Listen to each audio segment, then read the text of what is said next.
If you want to pair your Samsung Galaxy Watch 9 with a Samsung smartphone, then once you power on your Galaxy Watch 9, first you have the language selection. So in my case, I'm gonna choose English United Kingdom, and I'm gonna confirm that I want to use this language. Then we need to choose the region that we want to use. So in my case, I'm just gonna choose Poland. This is the region that I am in, and most likely you will have to restart your smartwatch afterwards. So let's wait for that to be done. Alright, then we will have a welcome message, and there is a chance that your Galaxy Watch 9 is going to be automatically detected on your Galaxy smartphone. So if that is the case, then of course you can tap on connect, but let's say that this does not show up. So what we can read over here is that we can check for a pairing pop-up on our Galaxy phone. Let's say that it didn't happen to make it slightly harder. If it happened, then of course you just want to connect. But if you don't see it, then we can connect in Galaxy Wearable or Bluetooth settings. By the way, if you need to fix language, because if you choose a region, then maybe the language is going to be switched, over here we have the button that allows us to do so. So in this case, what we're gonna do is we're gonna just go to settings on our Galaxy smartphone. We're gonna go to connections, and over here let's choose Bluetooth, and we should be able to find our Galaxy Watch 9.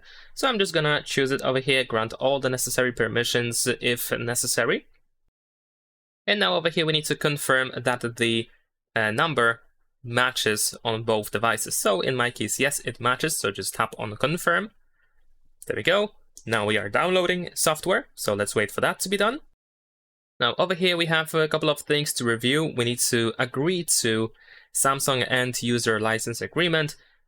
Here we have the option to automatically update Galaxy Wearable and related manager apps. This is optional, but of course I guess it is recommended to keep this enabled. And let's tap on continue. Then over here we need to grant access to a couple of different things. So I'm just gonna tap on agree. There we go. And now we are connecting, so let's wait for that to be done. You might also see an information that your watch is connected to a phone that's roaming. Using your watch for messages and other functions may result in extra charges. So naturally, if you do use roaming, then this is going to be the result. Alright, so let's wait. Now over here we have the option to sign into a Google account because we have the access to the Play Store, for example, on this smartwatch. So we need to choose the Samsung account that we want to use on our smartwatch. I have just one account, so I'm just going to continue over here. Of course, if you want to, you can skip that. There is the skip button at the bottom of the screen, and you might need to verify yourself with the fingerprint or screen lock password. Over here we have terms of service, Google's terms of service, of course. So we can agree to usage and diagnostic data or reports, location, and we have automatic updates. I'm gonna actually turn off usage and diagnostic reports, and I'm just gonna tap on I agree now. Of course, it's up to you which options you want to actually use, to what you want to agree. Then we have the information about Gemini. So here we just have the introduction to the fact that we do have access to Gemini on Galaxy Watch 9. And there is also the explanation of the shortcut, how to access it, and we can go next. Alright, we are connecting. Over here we have certain apps that we can install straight away on our Galaxy Watch 9. In my case, I'm just gonna uncheck contacts. I'm gonna keep Spotify on WhatsApp, Google Wallet, and I'm gonna uncheck Gboard. Actually, let's install contacts as well. Why not?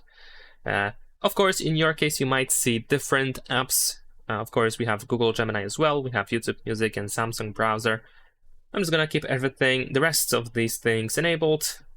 You can of course skip that if you don't want to install anything straight away. In my case, I'm gonna agree.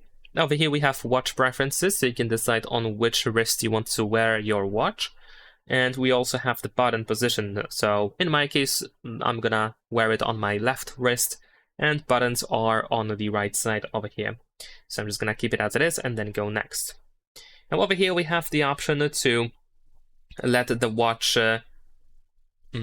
get details about our sleep.